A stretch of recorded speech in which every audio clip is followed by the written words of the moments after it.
Hello my dear student, कैसे हैं आप सभी। मैं सौरभ आप सभी का हमारे YouTube channel Indian education academy by Saurabh sir पर हार्दिक स्वागत करता हूं।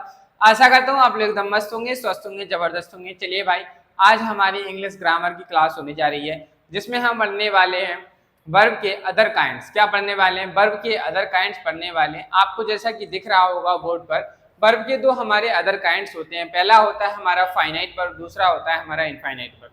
चलिए समझते हैं कि फाइनाइट वर्ब क्या होती है और इनफाइनाइट वर्ब क्या होती है। चलिए तो लिखेंगे, इसमें सबसे पहले हम हेडिंग डालेंगे फाइनाइट वर्ब। चलिए भाई हेडिंग डालिए सभी लोग। सबसे पहले फाइनाइट वर्ब, क्या हेडिंग हो जाएगी हमारी? Finite verb. चलिए भाई इसमें लिखेंगे a verb that has a tense, a verb that has tense, it changes it changes its form, it changes its form according to according to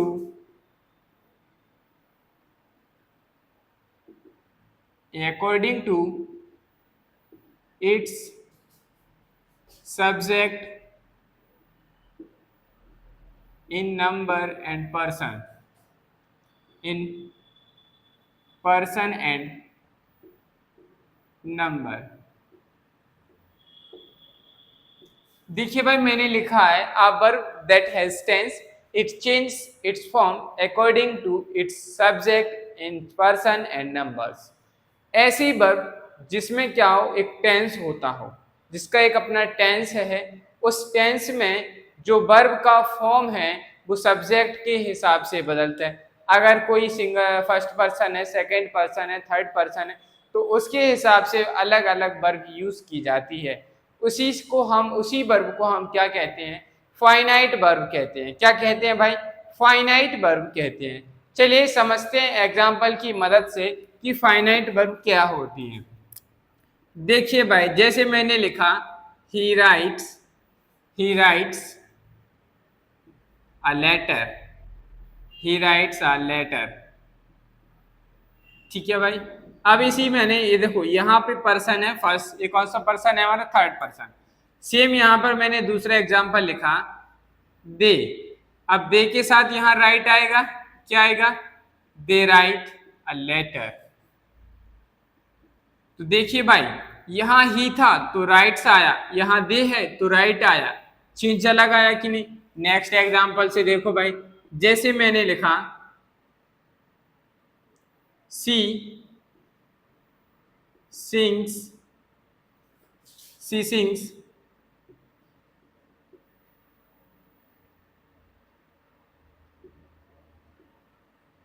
melodiously. अब she sings melodiously. Next fourth, you Singh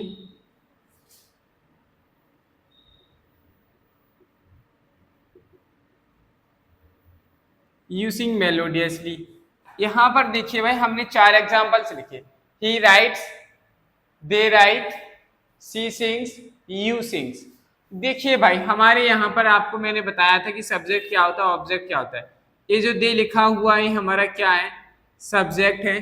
right हमारे यहाँ पर क्या है? Verb है। और आ letter हमारा क्या है? ये ऑब्जेक्ट है। क्या है? ऑब्जेक्ट है। देखिए भाई यहाँ पे हमारा ही सब्जेक्ट है, राइट्स वर्ब है, आ लेटर हमारा ऑब्जेक्ट है।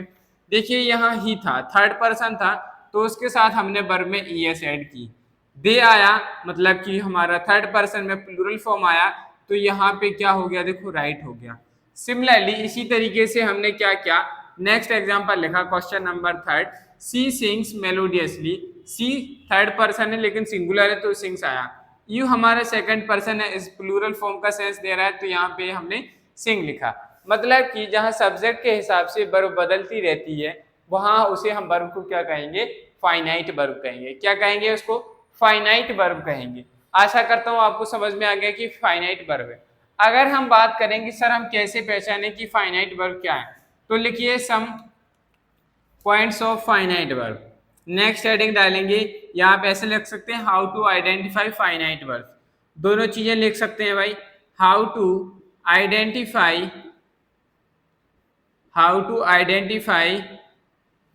The finite verb. How to identify the finite verb. Finite verb को हम कैसे आइडेंटिफाई करेंगे, तो हमें कुछ बातें याद रखनी है भाई। उन बातों के माध्यम से हम पता कर पाएंगे कि ये वर्ब कैसी हमारी फाइनाइट वर्ब है। पहला पॉइंट लिखेंगे, finite verb has a tense. क्या लिखेंगे? Finite verb has a tense. Finite verb has a tense. Finite verb में एक टेंस होता है, उस टेंस में हमारी क्या होती है, वर्ब यूज किए जाते हैं। या आप ऐसा भी लिख सकते हैं, finite verb use in a tense.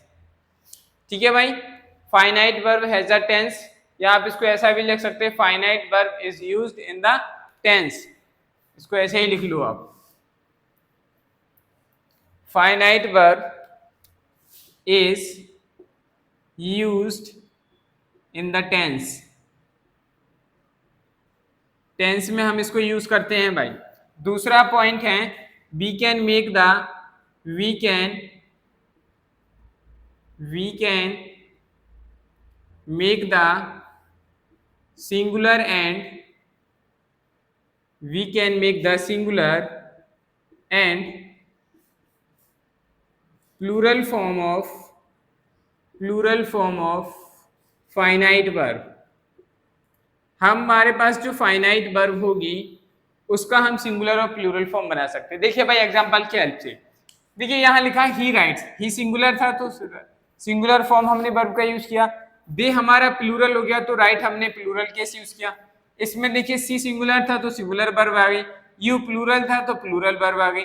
It means हमारी जो फाइनाइट वर्ब होती है उसका सिंगुलर और प्लूरल फॉर्म भी होता है। देखिए भाई, अब यहाँ पे first person, second person, third person ये आ रहे हैं तो हमारी वर्ब इन पे डिपेंड करती है। द इफेक्ट, तो हम यहाँ क्या लिख सकते हैं कि जो हमारी फाइनाइट वर्ब होती है उस पर फर्स्ट, सेकंड, थर्ड पर्सन का, या हम कहेंगे finite verb is limited on, लिख लो भाई, finite verb is depend on, finite verb is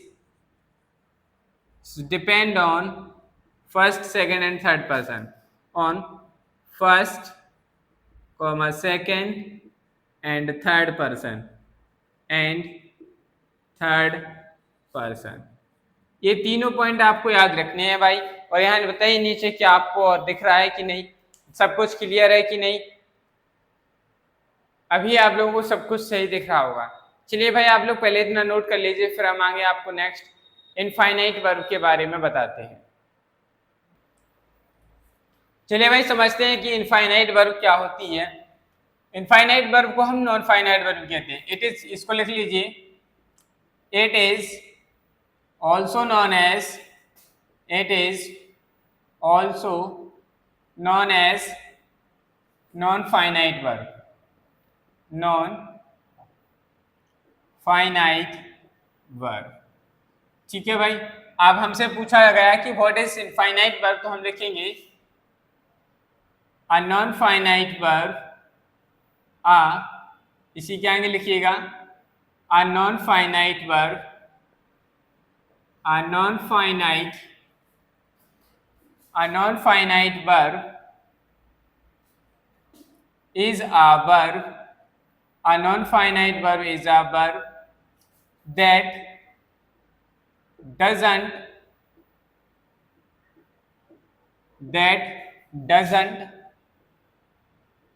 change its form, verb that doesn't change its form according to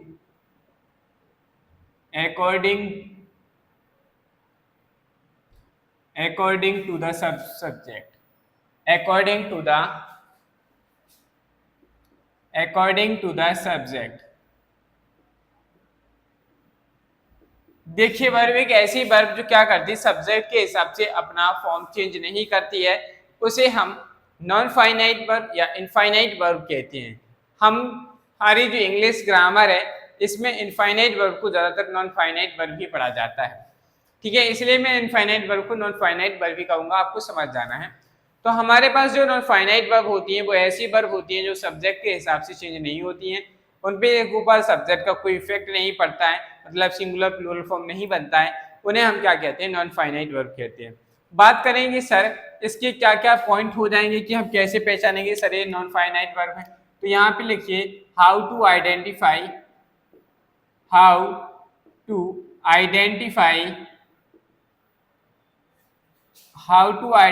the non-finite verb।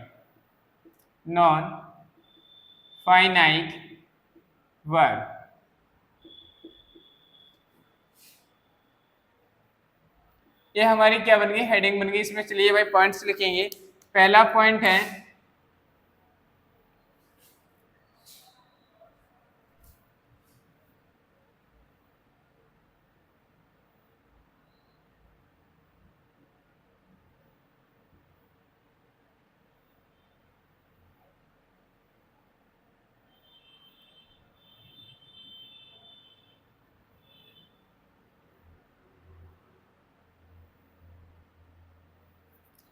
लिखो भाई, it is not depend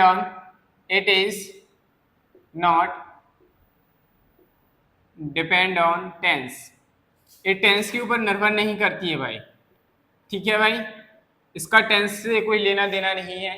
next point लिखेंगे we can not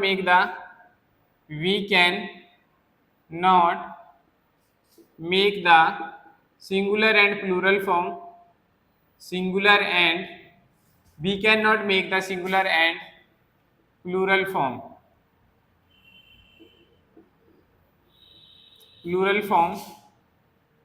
of it का मतलब है non finite verb से, ठीक है भाई।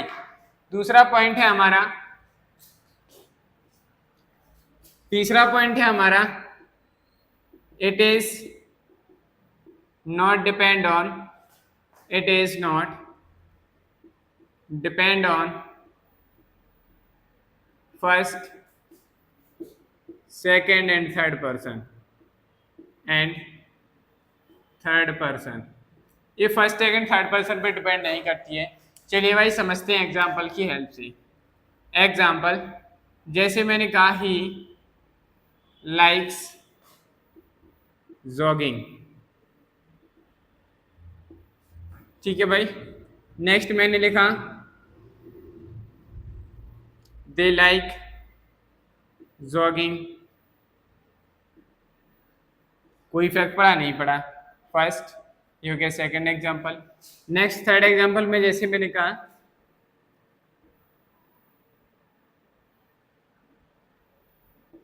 सी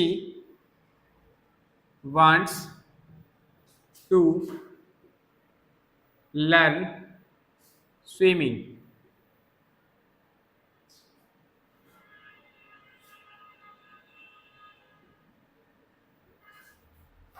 she wants to learn swimming।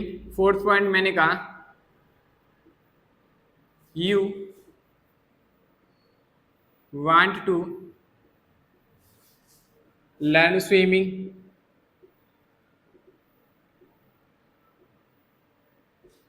Next जैसे मैंने कहा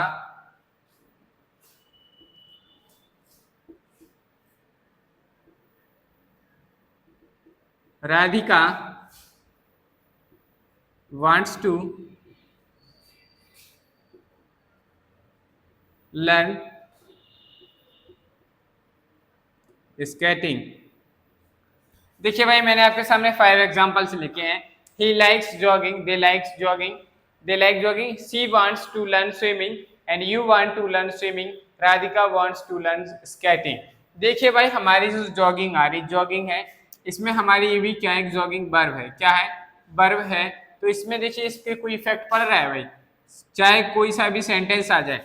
देखो भाई यहाँ राधिका हमारा थर्ड पर्सन है, राधिका के हिसाब से इस पे कोई इफेक्ट नहीं पड़ा। यू हमारा सेकंड पर्सन है, इस यू का इस स्विमिंग के ऊपर कोई इफेक्ट पड़ा नहीं पड़ा, एज इट इज आ रहा है। सी थर्ड पर्सन था, इसका स्विमिंग के ऊपर कोई इफेक्ट नहीं पड़ा क्योंकि सेकंड पर्सन के साथ भी स्विमिंग आया, थर्ड पर्सन के साथ भी स्विमिंग आया। यहाँ पे भी देखिए सेम आ रहा, थर्ड पर्सन के साथ भी जॉगिंग आया, यहाँ थर्ड पर्सन ही था जो सिंगुलर था वो भी स्विमिंग है। जॉगिंग का हम इसमें एस या ई एस लगाकर हम इसका सिंगुलर और प्लूरल फॉर्म भी नहीं बना सकते। क्या आप इसको कर सकते हैं? जॉगिंग्स, जॉगिंग्स नहीं कर सकते, तो ये हमारा मिस्टेक हो जाए। तो ऐसे ही वर्ब को हम क्या कहेंगे? ऐसे ही वर्ब को हम कहते हैं नॉन फाइनाइट वर्ब। क्या कहेंगे भाई इसको? Non finite verb. क्या कहेंगे इसको भाई? Non finite verb. बात समझ में आ रही है कि नहीं? आशा करता हूं कि आपको ये समझ में आ गया होगा फाइनाइट वर्ब क्या होती है और नॉन फाइनाइट वर्ब क्या होती है। समझ में आ गई बात? चलिए, तो यहाँ पे आपको नीचे दिख रहा है कि नहीं, थोड़ा बता दीजिए जरा। दिख रहा है तो यहाँ पे नेक्स्ट हेडिंग डाल लीजिए, kinds of non finite verb. Next heading डालेंगे भाई, kinds of non finite verb. क्या हेडिंग हो गई? Kinds of non finite verb.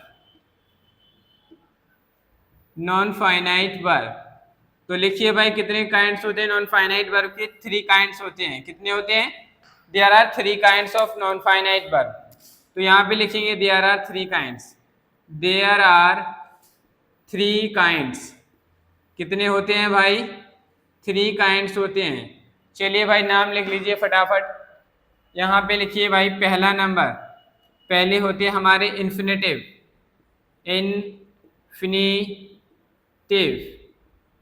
Infinitive. दूसरे होते हैं हमारे पार्टिसिपल, पार्टिसिपल। और तीसरा होता है हमारा जिरंड। क्या होता है? जिरंड होता है। चलिए भाई आप लोग पहले ये सारा नोट करिए, फिर हम धीरे धीरे इन्फिनेटिव, पार्टिसिपल, जिरंड के बारे में धीरे धीरे वन बाय वन समझते चलेंगे। चलिए आप लोग फटाफट इसको नोट करिए, फिर हम आपको आगे और बताते हैं।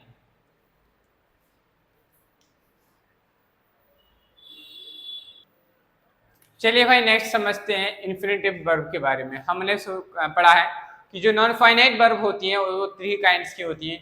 पहला होता है हमारा इन्फिनेटिव वर्ब, दूसरा होते हैं पार्टिसिपल, तीसरा होते हैं हमारे जीरंड। अब हम समझ रहे हैं कि इन्फिनेटिव क्या होते हैं, तो लिखिए भाई, नोट डाउन करिएगा।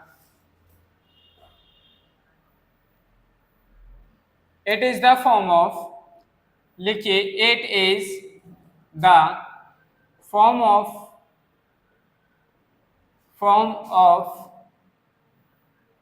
टू प्लस वर्ब की फर्स्ट फॉर्म। देखिए भाई मैंने थोड़ा इसको इस तरीके से लिखा हुआ है, 2 प्लस V1 का मतलब है वर्ब का फर्स्ट फॉर्म। क्या है? 2 प्लस वर्ब का फर्स्ट फॉर्म। देखिए भाई जैसे मैंने बात करूं, अगर एग्जाम्पल से समझते हैं। एग्जाम्पल जैसे मैंने लिखा, he wants to eat an apple. He wants to eat an apple। वह क्या चाहता है? एप्पल को खाना चाहता है। तो ये जो 2 के साथ ईट लिखा है, ये हमारी कैसी वर्ब है? इन्फिनेटिव वर्ब है। कैसी वर्ब है? इन्फिनेटिव वर्ब है। देखिए भाई इन्फिनेटिव वर्ब क्यों है? क्योंकि भाई इट मीन्स भी खाना, ये भी एक वर्ब होती है और ये भी एक वर्ब है वांट्स, चाहना। दोनों वर्ब हैं। आप कहेंगे सर बिल्कुल दोनों वर्ब हैं। दोनों वर्ब हैं तो हम कभी भी क्या कर सकते, एक साथ दोनों वर्ब को एक साथ नहीं लिख सकते। भाई क्या साथ में लिख देते? He wants eat an Apple, गलत हो जाता। भाई अगर हम किसी बात को थोड़ा और आगे कहना चाह रहे हैं और उसके लिए हमें वर्ब यूज करनी है, तो वहां पे हम इन्फिनेटिव केस यूज कर रहे हैं। तो हम क्या करते हैं, उस वर्ब को 2 के साथ ऐड करके आगे बता देते हैं कि हम ऐसा करना चाह रहे थे। तो हमने भी यहाँ भाई क्या, ही वांट्स, वो क्या चाह रहा था?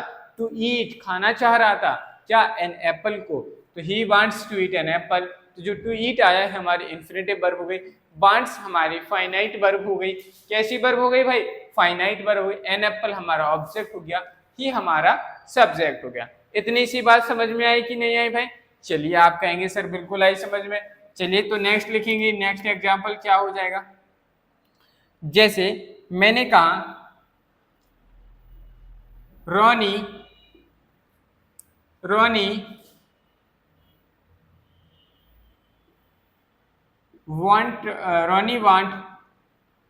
wants to ask a question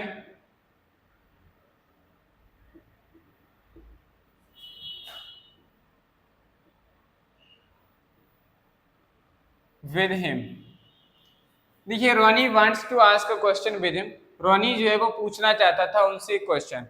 भाई कुछ से क्वेश्चन पूछना चाह रहा था, तो ये हमारा क्या हो गया, जो टू आस्क आया है ये हमारी कैसी वर्ब हो गई, इन्फिनेटिव वर्ब हो गई। कैसी वर्ब हो गई भाई, infinitive,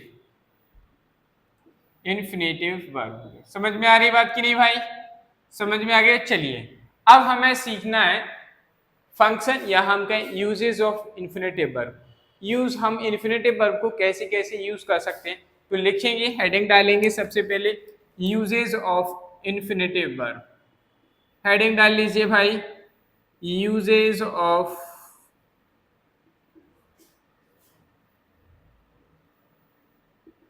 infinitive verb.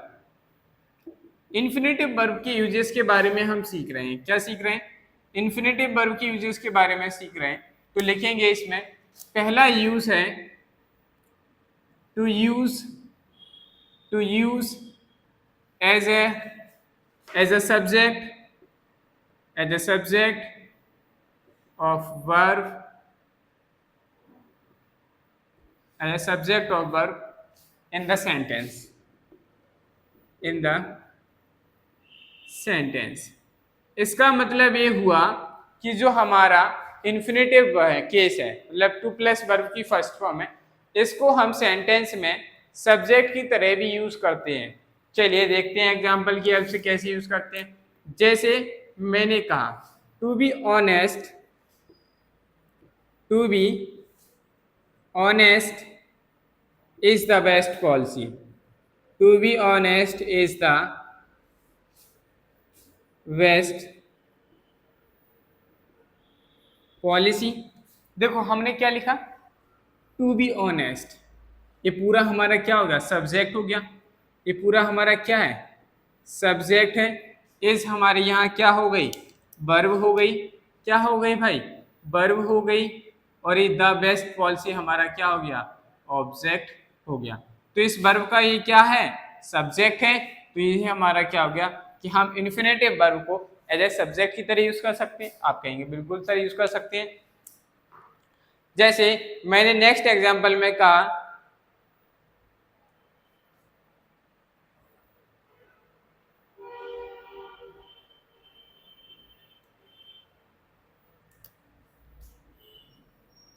to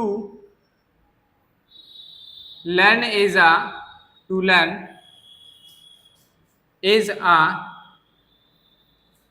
lifelong pursuit। ठीक है भाई। तो देखिए हमारा टू लर्न क्या हो गया भाई, इन्फिनेटिव केस है, और ये हमने किसकी तरह यूज किया, इसको एज अ सब्जेक्ट यूज किया। किसकी तरह यूज किया हमने इसको, एज अ सब्जेक्ट यूज किया। नेक्स्ट देखते हैं भाई, to forgive is often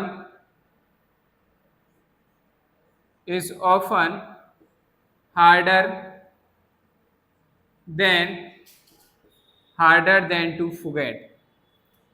than to forget,